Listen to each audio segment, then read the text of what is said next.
मेरा नाम आमिर खान है और याद रखिए कि मैं एक आम वर्कर हूँ, लेकिन याद रखिए कि हम आम वर्कर इस वक्त लीडर भी बने हैं, हम सहाफ़ी भी बने हैं और हम वर्कर का रोल भी प्ले कर रहे हैं। लेकिन याद रखिए इससे पहले भी हम ज़्यादातर तनकीद जो है वो अपनी ही लीडरशिप पर करें, चाहे वो आप हो या पंजाब की लीडरशिप हो, ये आपने बुरा नहीं मानना। लेकिन अभी हमने स्टेज पर देखा, पिछली वीक जो एहतजाज था उस पर भी हमने देखा था कि हर बंदा, हमारा हर एम एन ए, हर एम पी यही बात कर रहा था बार बार कि जब इमरान खान साहब कॉल देगा हम निकलेंगे। तो एक बात याद रखिए कि इमरान खान साहब जेल से कॉल नहीं दे सकता और ये सारी जिम्मेदारी पंजाब की लीडरशिप बैरिस्टर गौहर साहब की और उमर अयूब साहब की। और दूसरी बात, मैंने शंदाना गुलजार साहिबा और मशाली सोसाइटी से भी बात की थी कि देखिए खान साहब ने जाने से पहले कहा था कि जब मैं जेल जाऊंगा तो आप सब ने घर नहीं बैठना। तो अभी यही अफसोसनाक हालात मैंने देखे कि ये बार बार कह रहे हैं खान साहब कॉल लेगा, ये खान साहब का कॉल नहीं है और ना ये मामला हमने अगस्त तक ले जाना है। तो इसके बाद ये आप जिम्मेदार शख्सियत, इसलिए मैंने आपसे बात करना ज़रूरी समझा, प्लीज़ खास बताइए। देखिए आमिर, सबसे पहली बात तो ये है कि मैं खुद भी एक आम कारकुन हूँ और मैं आप ही की तरह ये कैमरा साथ में पकड़ता था, ठीक है, और वहीं से पहुंचा हूँ यहाँ पर। जो भी है एक बात याद रखें कि देखें खान साहब ने जो बात की है वो अपनी जगह पर उन्होंने बिल्कुल ठीक कहा है।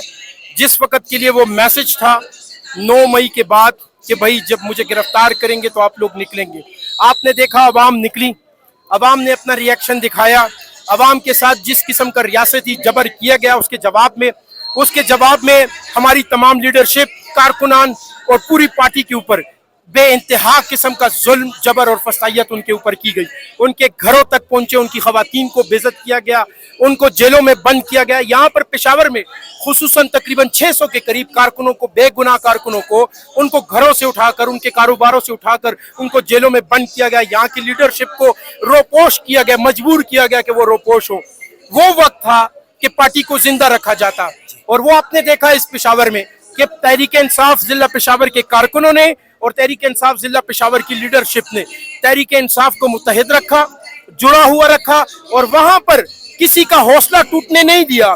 तहरीक इंसाफ ने अपने वर्करों को, आपने देखा कि सबसे पहली मूवमेंट पेशावर से शुरू हुई, यहाँ से लोग निकले और यहाँ से लोग निकलते हुए पूरे पाकिस्तान में फिर फैले। वो तो पोस्ट इलेक्शन से पहले की बात थी। देखिए इलेक्शन के लिए हमें मोमेंटम गेन करना था। इलेक्शन के बाद इस वक्त हमारी यहाँ पर सूबाई हुकूमत है। देखें सूबाई सदर भी हैं अली अमीन गंडापुर साहब, उनको अगर खान साहब ने वजीर आला बनाया हुआ है, उनको अगर उन्होंने सूबाई सदर बनाया हुआ है तो वो उनके ऊपर एक इत्तेमाद है, ठीक है। अगर चेयरमैन गौहर को जो है वो बैरिस्टर गौहर को उनको चेयरमैन बनाया हुआ है, उमर अयूब साहब को सेक्रेटरी जनरल बनाया और जितने भी ओहदे दिए हुए, तो वो सिर्फ और सिर्फ इस बुनियाद के ऊपर कि उनके उस लीडरशिप के ऊपर इत्तेमाद है। देखिए मेरी खुद की, आपकी जो इंटेंशंस हैं, आपके जो जज्बात हैं, वो मेरे आपसे ज्यादा के ये जज्बात हैं। मैं चाहता हूं कि कल नहीं, आज नहीं, अभी हम जाएं और वहां से उसको लेकर आएं। लेकिन देखें इससे पहले भी एहतजाज हुए, हमारे एहतजाजों में लोग घुसे, उन्होंने ये तमाम तोड़ फोड़ की, इल्जाम तहरीक इंसाफ के ऊपर लगा। आपको पता चला कि तहरीक इंसाफ के तमाम कारकुनान रिहा हुए, लीडरशिप रोजाना रिहा हो रही है। बहुत सारी लीडरशिप जो है 9 मई के मुकदमों में बरी होती जा रही है। क्यों? क्योंकि उनके पास सबूत नहीं है। हम सिर्फ और सिर्फ देखें, हमने अपनी पार्टी को मुनज़्ज़म रखना है, मुत्तहिद रखना है। आपकी अपनी बात अपनी जगह पर बिल्कुल ठीक है, मैं उसकी कदर करता हूँ। लेकिन देखें जो लोग मुझे जानते हैं, पेशावर में जो लोग मुझे जानते हैं, उनको पता है कि मैं रुकने वालों में से नहीं हूँ। लेकिन इस वक्त लीडरशिप ने एक जो लाइन इख्तियार की हुई है, उस लाइन को मद्देनजर रखते हुए हमें आगे जाना होगा।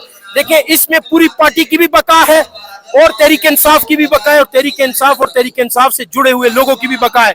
वो लोग चाहते हैं कि हमारे ऊपर एक और 9 मई जैसा वाकया यहाँ पर करें, पूरे पाकिस्तान में करें। तहरीक इंसाफ के कारकुनों को, इस सूबाई हुकूमत को निशाने के ऊपर रखा हुआ है। क्यों रोजाना बिजली बंद कर देते हैं? क्या मसला है? इससे पहले तो बिजली का कोई इशू नहीं था पेशावर में, पख्तूनख्वा में कोई इशू नहीं था। अली अमीन क्यों मजबूर होकर इस तरफ जा रहा है?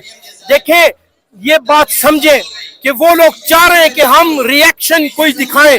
अली जमान के ऊपर हमला क्यों हुआ?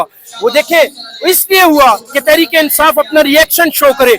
वो निकले और उस एहतजाज की आड़ में जो है वो शरपसंद अनासिर को दोबारा से उसके अंदर घुसाने और जो है वो अपना किरदार अदा करें। इरफान सलीम साहब, आखिरी क्वेश्चन है, इसका हरगिज ये मतलब नहीं है कि हम चुप बैठ जाए। देखिए ईद आ गई, ईद उल फितर आ गई, ईद उल अजहा आ गई और आप आम कारकुन हैं माशाल्लाह, हमें आप पर फख्र है, आप एक लीडर है पेशावर में, रोल प्ले कर रहे हैं और आप ये कम से कम हम ये कह सकते हैं कि आप अगर आज एहतजाज में लोग निकले तो ये आपकी वजह से निकले हैं। मिसाल के तौर पर आप सिर्फ प्लानिंग हमें बता सके क्योंकि कारकुन अवाम मायूस हो रही है, खास तौर पर खैबर पख्तूनख्वा से जो प्लानिंग हो रही है कि खैबर पख्तूनख्वा से हम जाएंगे, यही प्लानिंग बता दे, ये किस रास्ते पर मतलब किस नरम इनकलाब के जरिए। मैं आपको बता रहा हूँ कि 2 से 3 हफ्तों की बात है, 2 से 3 हफ्तों की बात है। आज खुद खान साहब ने खुद जेल से ये पैगाम दिया है कि मेरी कॉल का आप इंतजार करें, सहाफियों के जरिए, जितने भी जो क्रेडिबल सहाफी है उनके जरिए।